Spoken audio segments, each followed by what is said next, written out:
Welcome back, everybody. Well, today let's see if we can get some concrete forms put around the house and garage. If you've not been here before, I'm going to be pouring a monolithic pour. So my footers are already dug. I'll form up around the outside of my footers, and then the footer and the slab will all be poured at one time. But I've got marks around each of my batter boards, and that establishes the outside of my framed wall, which I'll have sheathing that'll go on the exterior. But when I get this slab done, I'll have my framer frame inside my concrete slab the thickness of my wall sheathing. And the reason I want to do that is, if let's just say this is the concrete slab, the edge of it, I want this sheathing to set flush on the outside with my slab. That way I can come back and waterproof and seal this joint between the sheathing and the slab. I don't want this to be sticking out, and here I've got a 7/16 inch gap, and I got to fill this big void here on the side. So what I'm doing is I've took the marks of the exterior of the framing, and then I'm going to go ahead and I'm going to form it a little bit different. So I'm going to go ahead and allow for the thickness of my form board and the thickness of my sheathing. So I'm going to reference off of that mark. I'll get a line here, and then when I set my form standards up that'll hold my forms in place, I'll square them off of this line, and I'll do this all the way around. So when I form it, my concrete will stick out beyond my framing, the thickness of this wall sheathing. So when my concrete pours, my sheathing will come down flush with the exterior. Then I'll have an easier time sealing that gap.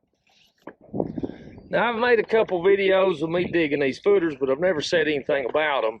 But I'm going to have a monolithic pour. So my slab will pour over, fill my footer, and slab all at the same time. And so my batter boards are set the correct elevation. That'll be the top of my slab. So a code around here says that you've got to have a 12-inch footer, and it's got to be 2 foot wide. So when I come, if you look at these footers and say, gosh, those are not deep enough.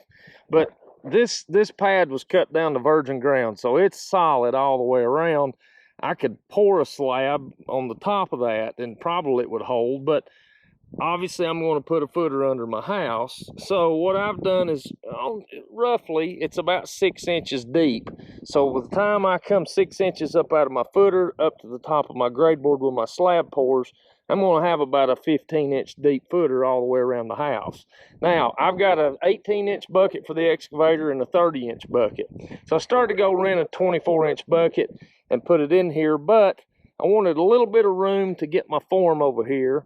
And then, by it being a monolithic pour, on a footer, I just would rather have it be wider rather than thicker, because if you see them set a crane up, they'll put big wide feet underneath the crane, because obviously you pick up more stability with the width of your footer. So this is not a spec house. This is a custom house that I'm building, and I hope I can die here, or at least until my wife and kids ship me off to a home. But I want this thing to be sturdy. And so with it being a monolithic pour, my walls are gonna set on the outside edge of this slab and footer.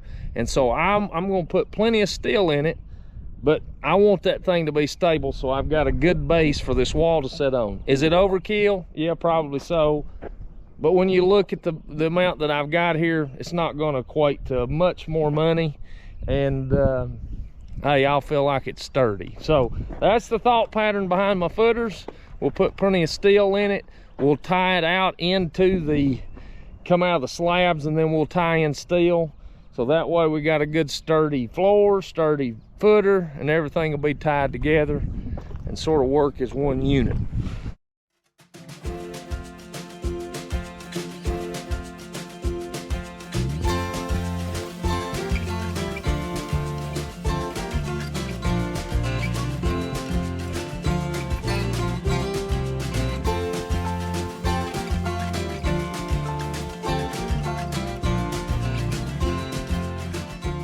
Who was it that said building a house was fun?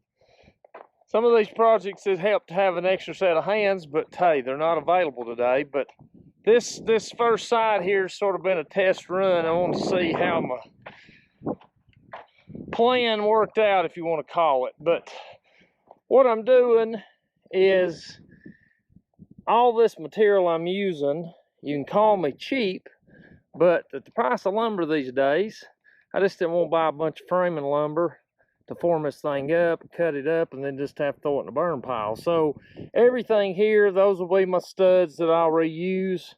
And then all these 2x10s, I'm going to reuse them and for my rafters and my breezeway in between the house and the garage. So that's the reason I'm using what I'm using. That's the reason I'm doing it this way. But I'm running these studs basically out here and hanging it out over this footer.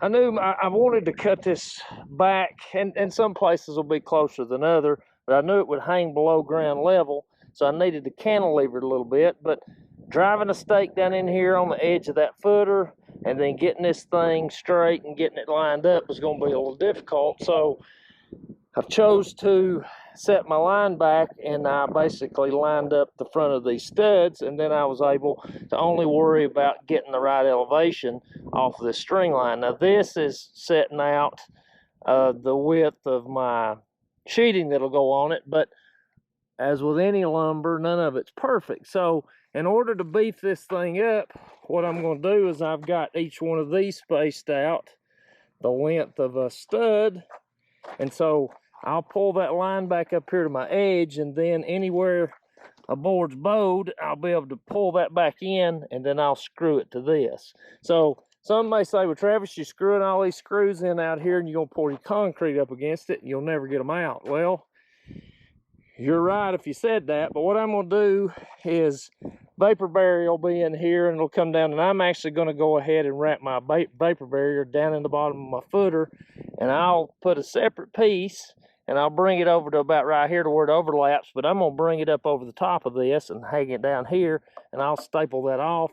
That way they can screen their concrete right across the top of it. And then when my concrete's set, I can take these stakes, pry this all back, and I should be able to unscrew it and reuse it. That's the plan anyway. So we got one done. I sort of picked up on a few tips in my first attempt, so I think it'll go a little quicker as I go on, and hopefully I won't get it all done today, but hopefully I can get an extra set of hands and we'll move on along.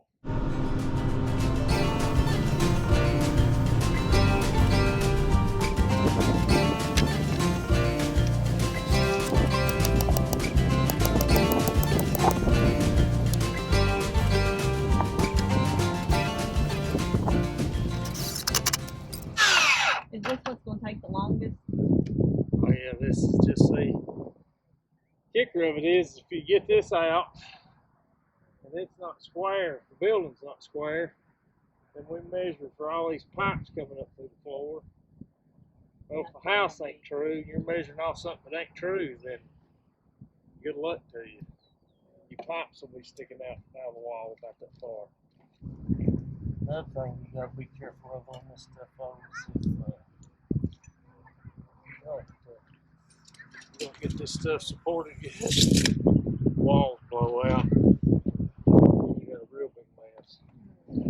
What if I decided I wanted the house to be moved over a little bit? Crap out of that.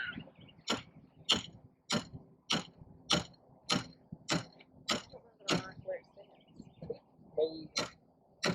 Tell you what we'll do. Do you mind to move it about 6 feet this way? I'll tell you what I'll do, I'll make a deal with you. I'll take every bit of this up, and we'll just fill this up, we'll cut back the dirt. We'll call Clayton Homes, pour double wide right in here. We'll call it good. Be a lot less trouble. I already tried to get you to call Clayton Homes. I'm about ready to take you up. Oh, the help has arrived. Production's getting ready to go up.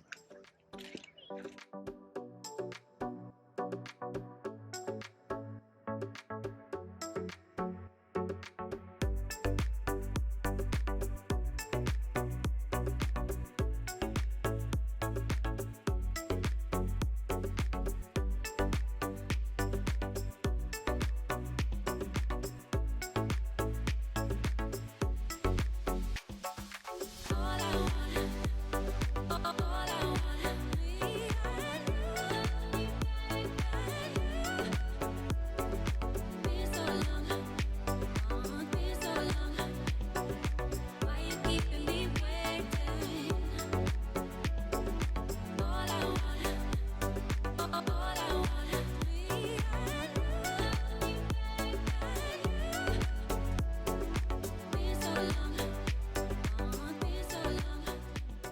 Well, I'll tell you, having an extra set of hands makes a big difference. But hey, we got to go to a baseball game, so we'll continue on another day. Before I go, let's see how we did. We're at 56.1, so that'll give me, basically that sheathing 7/16 right out of half. So that'll give me a half on this side, half on the other side, and that way our sheathing will be flush with the concrete. And now, $100 question, what's the other side measure? Well, you know, we got lucky.